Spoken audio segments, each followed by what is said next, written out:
بسم الله الرحمن الرحيم.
Okay, good evening, everybody.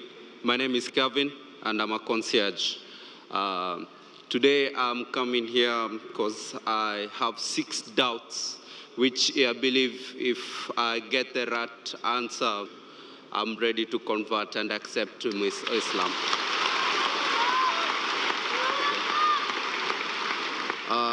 To start with, on my first question, is that how do I know that Islam is the right way to worship?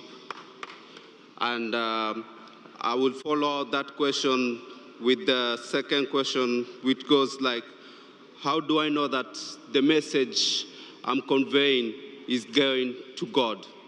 Okay? And my third question, since Dr. Zaki, I've been listening to you before, you have said before and you have preached that there's no way you can go to heaven without strictly abiding to the commandments that were given to Moses. In the present world and challenges with the media, with everything that comes along to our life in our present day, how do we abide to this law? And does God forgive you if you repeatedly make mistakes and repent? Brother wants to give in 2 parts. He wants to ask 6 questions. The first 3 questions, brother asked, that how do I know in Islam the worship is correct? It can be understood as how we worship in Islam, is that correct? Or it can mean that is Islam the correct religion? What do you mean? Do you want to know the way you worship in Islam, is it the right way, or is Islam the correct religion of worship? The first question the brother asked, he wants to know how will he come to know that is Islam the correct religion we should follow? And the second part that is similar, that how will you come to know that Islam is the truth? Exactly.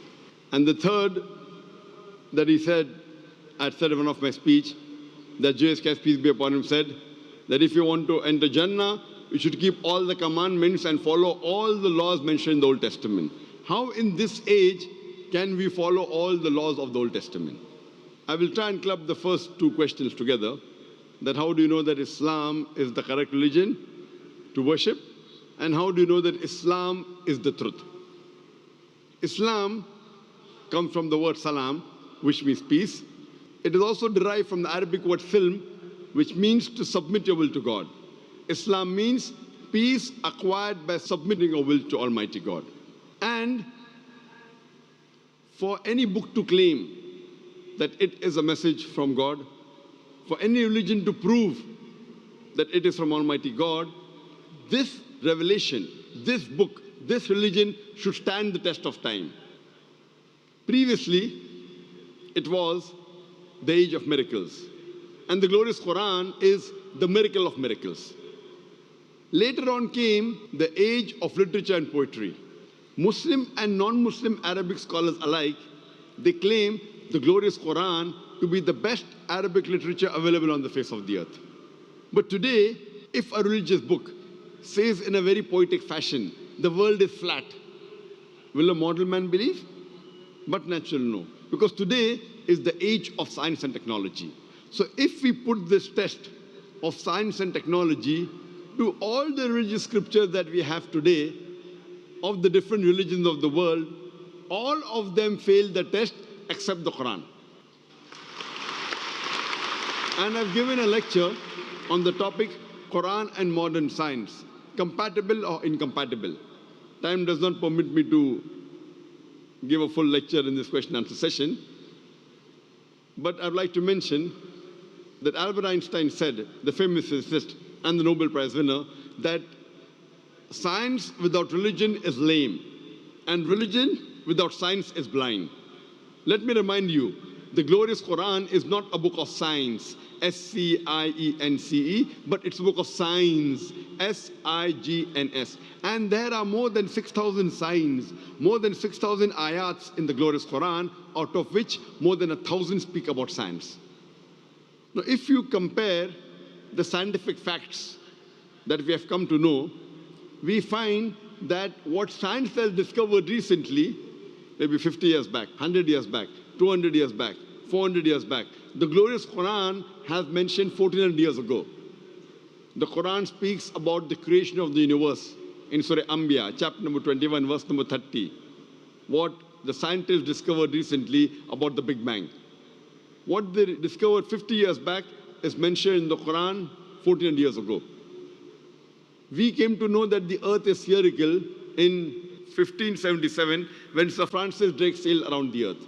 The Quran says in Surah Naziyat, chapter number 79, verse number 30, that we have made the earth egg-shaped, wal arda ba'da zalika dahaha, referring to the egg of an ostrich, and we know the egg of an ostrich is geospherical in shape. We previously thought that the light of the moon was its own light. Recently we came to know 100 years back, 200 years back, 300 years back, that the light of the moon is reflected light, not its own light. This is mentioned in the Quran 14 years ago in Surah Furqan, chapter number 25, verse number 61. So who could have mentioned all these facts in the Quran which we came to know recently? Previously, when I was in school, I had learned that the sun revolves but does not rotate about its own axis. Quran mentioned in Surah Anbiya, chapter 21, verse number 33, that the sun, besides revolving, it also rotates about its axis. Today, science has come to know that besides the sun revolving, it even rotates about its axis, which is mentioned in the Quran 14 years ago. In this way, the Quran speaks about botany, about biology, about zoology, about embryology, about genetics, all which we came to know recently in science, 50 years back, 100 years back, 300 years back, 500 years back.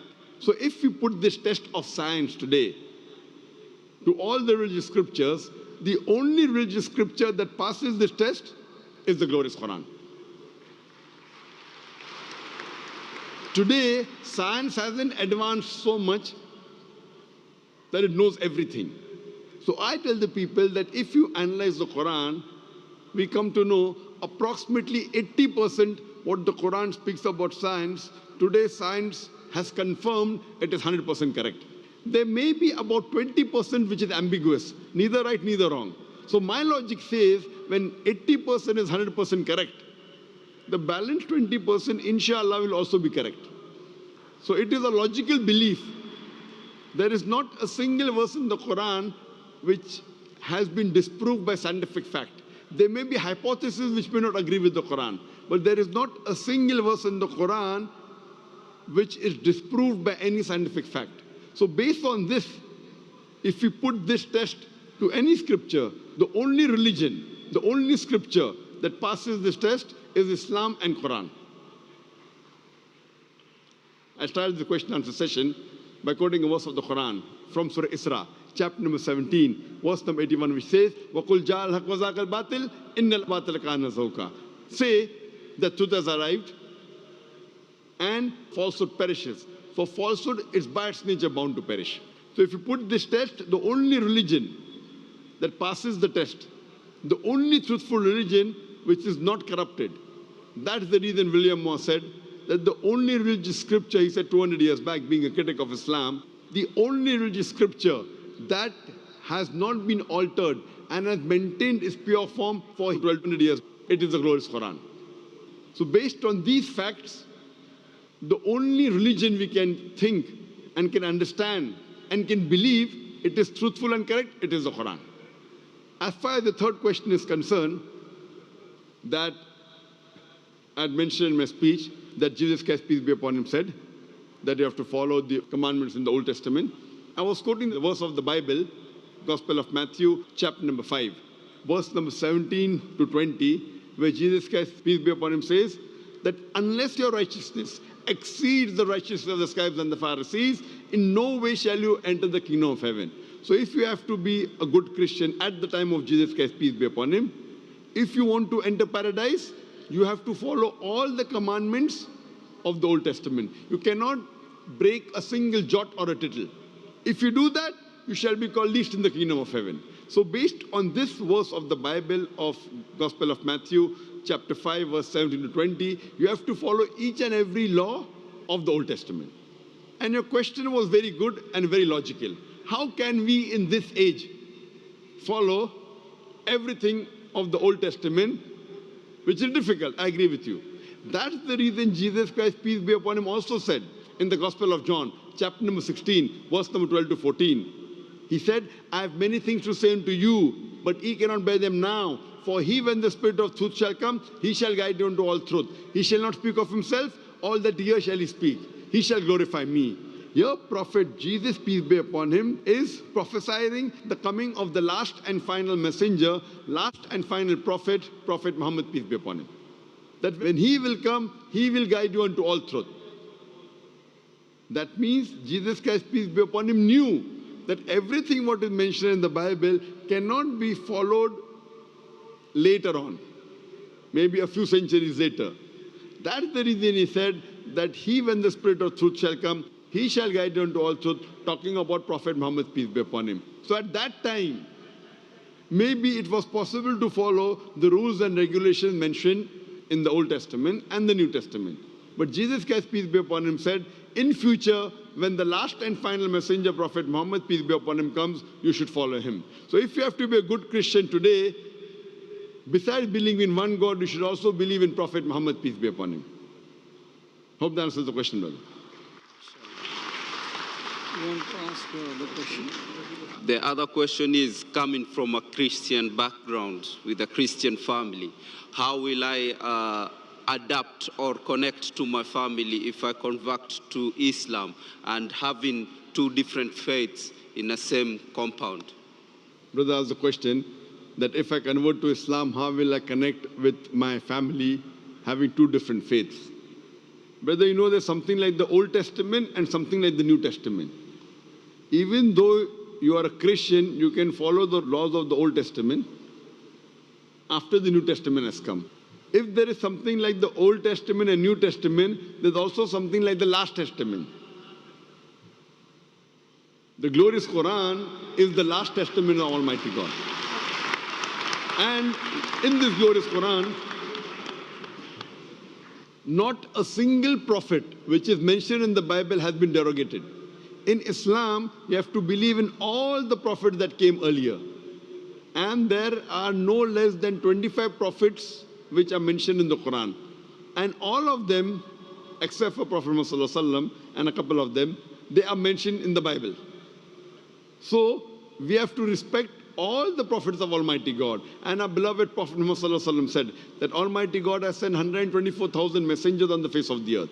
So if you become a Muslim, you do not have to disrespect any of the prophets mentioned in the Bible. In fact, you will have to tell them, I am following 100% what Jesus Christ, peace be upon him, said. What the other Christians are doing, they may be following 80%, maybe 90%, maybe 50%. You should tell them that Gospel of John, chapter number 16, verse number 12 to 14 says, I have many things to say unto you, but ye cannot bear them now. For he, when the Spirit of truth shall come, he shall guide you into all truth. So I am following Jesus Christ, peace be upon him, much better than the other so-called Christians. So if you become a Muslim, you will be a better Christian than the Christian themselves. Hope that answers the question, brother. Yes. What's the fifth question? I just ran out of questions now. Fine, so all your questions answered. Yes, it has. Thank So you. now are you convinced about the religion of Islam? I'm convinced about the religion of Islam, and I'm ready to accept Islam. Do you believe that there is one God? I'm sorry? Do you believe that there is one God? I believe there is one God. Do you believe Jesus Christ, peace be upon him, is God? I believe Jesus Christ was the messenger of God. MashaAllah. Do you believe that Prophet Muhammad, peace be upon him, is the last and final messenger? I believe Prophet Muhammad was the last and final MashaAllah. messenger. Brother, is anyone forcing you to accept Islam? I'm ready to accept. Is anyone forcing you to accept Islam? Nobody's forcing me. Are you It's my doing out of your decision I'm free making will? from myself. Out of your free will, out of your own conviction? Out of my own heart. Because forcing anyone into Islam is prohibited in our religion, and it is prohibited even by laws of most of the countries in the world. So you're doing it out of free will, inshallah. I'm doing it out of free will. I will say in Arabic, and inshallah I can repeat it. Ashhadu Ashadu Allah Allah ilaha ilaha illallah illallah wa ashhadu wa ashadu anna anna Muhammadan Muhammadan abduhu abduhu wa rasuluhu. wa rasuluh. I bear witness. I bear witness. I bear witness I bear witness that that there is no God there is no God but Allah, but Allah, and and Muhammad Muhammad is is the messenger the messenger and servant of Allah. and servant of Allah. MashaAllah, you have become Muslim, and I pray to Allah subhanahu wa ta'ala that He guides you and He helps you to guide your family to come to the religion of peace. And I pray to Allah subhanahu wa ta'ala to give you the best in this world as well as in the next life.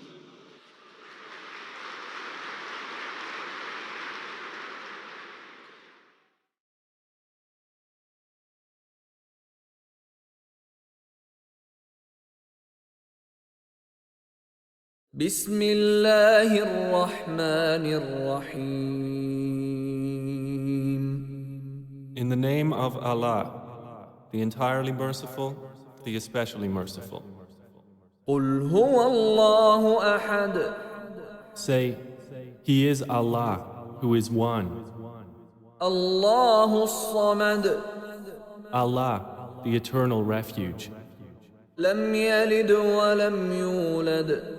He neither begets nor is born. ولم يكن له كفوا أحد. Nor is there to Him any equivalent.